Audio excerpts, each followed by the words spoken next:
portion of this video is sponsored by Brilliant. More about them later in this video. Okay, first up, yes, I've seen Optimum Tech's video about the Koorui 24E3, and his excitement about the insane value was what made me want to test this monitor myself. In case you haven't seen Optimum Tech's video yet, it's linked in the video description down below. If you've seen it already, you're gonna notice throughout this video that I don't 100% share his enthusiasm about this monitor, but more about that in a bit. The second thing I want to address is that this monitor currently does not go for $115 US. It did a few weeks ago when Optimum Tech made his video, but it's more expensive at the time of making this video. But depending on when you're watching, there's a chance it retails for even less than 115 US, because according to Camel, it even was available for just $100 US for a short period of time. But you can also pay as much as $140 if you're unlucky. I have it linked in the description down below, as well as some alternatives, so please make sure that you're not paying too much. On that note, I also have a Discord server now, where I regularly post good deals and discuss monitors and other stuff. Link in the video description. Okay, so in the low $100 price range, is this monitor actually worth buying? Or are you better off paying a bit more and getting something from a more mainstream kind of brand, like the BenQ Mobiuz EX240? At least spec-wise, there really isn't much of a difference between them, apart from the fact that the EX240 comes with HDMI 2.0 ports instead of HDMI 1.4. But in reality, that's not gonna make a difference unless you're a PC user and somehow are forced to using HDMI. In that case, the HDMI 1.4 port of the 24E3 caps you at 144 Hz. Now, one area where the 24E3 definitely is worse than the EX240 are the ergonomics. BenQ went with a height adjustable stand, whereas Koorui chose to go with a super basic tilt-only stand. You should really do your neck a favor and get a monitor arm for the 24E3. Now, the design and build quality are really nothing special, but overall it's not any worse than what you're typically getting in the sub $200 price range. This, anyway, is not a monitor you're gonna buy for the looks, but because it's one of the cheapest ways to get your hands on a 165 Hz IPS panel. Speaking of the panel, the factory menu tells us that this panel is made by HKC, which really is no surprise as Koorui is a brand of HKC. In case you haven't heard that name before, HKC is a Chinese OEM who make panels and monitors for other brands. As a Chinese OEM, they can probably keep the cost pretty low, which partially could explain how they're able to sell this monitor for so cheap. But I guess they also had to cut some corners to make this happen. One thing Koorui kinda cheaped out on is the backlight. At full blast, we just get 237 nits, which really isn't very bright. For reference, the Mobiuz EX240 can put out roughly 400 nits. I'm happy to see though that the lowest brightness setting is pretty dark, as it should be, at just 40 nits. So the 24E3 performs well at night or in dimmed room, but with lots of sunlight, the maximum brightness just isn't enough. Now, the contrast ratio actually is above average for an IPS panel with almost 1100 to 1, which is great to see, especially given how affordable this monitor is. And yeah, one thing I definitely did not expect at this price point is the color saturation this little monitor is able to put out. Especially red and green tones look super saturated, basically as saturated as you would expect them to look on a much more expensive wide gamut monitor. And yeah, that's because this actually is a wide gamut monitor with a color gamut volume of about 140% sRGB, which really is a lot for such an affordable monitor. Another thing I was extremely surprised about is how accurate the white point is out of the box. That's a D65 white point spot on. And even the grayscale performance is great. Unfortunately, this is where the good news ends. For some reason the color accuracy is just all over the place. Like these must be some of the highest delta E and delta H numbers I've ever measured. And it doesn't end there. For some reason the sRGB mode is even worse.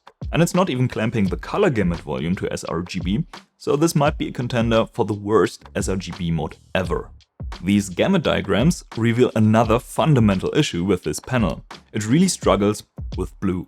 It physically just can't display saturated blues, so this means that we can't even calibrate and profile this monitor to be color accurate, so there's no way we can use it for anything remotely color sensitive, as you can see by the high maximum delta E. Now, if you're a numbers guy who enjoys some good measurements and graphs like these, chances are you're gonna enjoy a free and easy way to learn data science and other topics. Yes, this is an ad read for the sponsor of this video, Brilliant. Personally, I wanted to refresh my programming skills and learn Python for quite some time now, but I didn't really find the motivation to do so on my own. Like way back when I learned C# in university, it was, I guess you could say, the hard way with lots of theory, not a lot of actual programming. Not exactly a fun experience. Brilliant's Python course is very different though. It gets right into the code and you pick up important concepts along the way. It's a very hands-on and intuitive way of learning, and in contrast to learning this kind of stuff in a lecture, it's actually fun. Brilliant also offer lots of other interesting courses, like this very interactive bit about how passwords work. If you ever wondered why most websites require at least 8 alphanumeric digits for a password, you understand this after this course. If that sounds interesting to you, you can try out Brilliant for free for 30 days. Just go to brilliant.org/techless or click the link in the video description down below. Also, the first 200 people that use this link will get 20% off of Brilliant's annual premium subscription.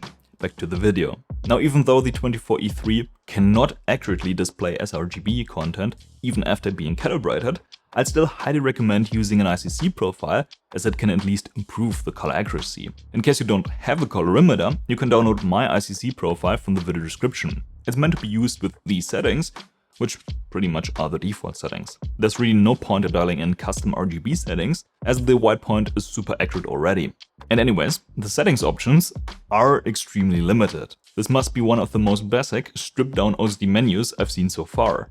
It doesn't even have the typical vibrance and shadow boost options that you find on most gaming monitors. It does have crosshairs though, kinda useless if you ask me, but it's an option.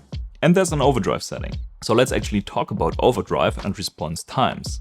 There are 3 different overdrive modes, but the normal and the extreme mode already show visible overshoot, so overdrive off basically is the only reasonable choice. The normal mode is kinda usable if you're somewhat insensitive to overshoot, but I wouldn't really recommend using it. Looking at the response time numbers, that's a bit unfortunate. The overdrive off setting seems to literally be using no overdrive at all, so Koorui aren't using this panel to its full potential. And the normal mode is just weirdly tuned. Seems like the overdrive only applies to rising transitions, so the average error isn't that high, but some transitions just have way too much overshoot. So yeah, I definitely go with the overdrive off setting. And luckily it performs well throughout the refresh rate range, so we do get a single overdrive mode experience, albeit without actual overdrive. Anyways, let's see how it compares to other monitors. Now, in terms of response times, the 24E3 cannot keep up with something like the Mobiuz EX240, which has a properly tuned overdrive mode. On average, the EX240 is almost 3 milliseconds quicker without showing visible overshoot. That's a considerable difference, on paper at least, but visually it's really not that big of a deal. Sure, the 24E3 does show slightly more smearing behind the UFOs, but differences this small are kinda hard to spot in game. The AOC 24G2 SPU is even slower, showing more smearing than the 24E3, so the 24E3 really doesn't perform bad. It's just not as fast as some of the fastest monitors of this class, like the Mobiuz EX240. And when it comes to display lag though, the 24E3 is about as quick as it gets for a 165Hz monitor. Just 0.1 milliseconds of processing lag is among the lowest I've measured, so that's great to see. And it's the same with adaptive sync turned on or off. Now, when turning on adaptive sync, the OSD shows this not very confidence-inspiring warning about potential flickering. And the 24E3 also doesn't have the NVIDIA G-Sync certification. But despite all that, the adaptive sync performance is actually pretty good. I'm hesitating a bit to call it perfect, as I did see some extremely faint flickering in some scenarios. Though this is nothing I could replicate with actual games, so I'd say the adaptive sync experience is close to flawless, which is probably good enough for most people. Now, I've played quite a bit of Overwatch on this monitor, and I have to say, despite all the shortcomings I've pointed out, the gaming experience on this monitor is actually pretty good. Sure, there are some issues, like the maximum brightness is a bit low, and the color accuracy is abysmal, but I have to admit that the oversaturated and kinda off-looking colors work surprisingly well for competitive gaming, and that the low brightness really is a non-issue for gaming at night. And the response times, while surely not the best, are fast enough to not make a huge difference in game. So I guess good enough for FPS gaming, kinda is the verdict here. However, there are monitors like the Mobiuz EX240, which are better in pretty much every aspect and really don't cost a lot more. Like worst case, you're paying $140 for the 24E3 and have to spend another like 20 bucks or so on a monitor arm. So essentially, you end up at the price of the EX240, for which you don't necessarily have to buy a monitor arm. And the EX240 is slightly faster, much more color accurate, much brighter, and build quality wise, it looks and feels like a more premium monitor. It even has pretty usable speakers, whereas the 24E3 has none. Really, the only area where the 24E3 has the edge is the color saturation. And yeah, the price is another argument for the 24E3, at least when you're lucky. Like, when you can pick it up for just over $100, it's great value. There's really no denying that. Otherwise, I'd recommend taking a look at the Mobiuz EX240. I'm gonna link that review on screen right now, and it's also linked in the video description. Thanks for watching, bis zum nächsten Video.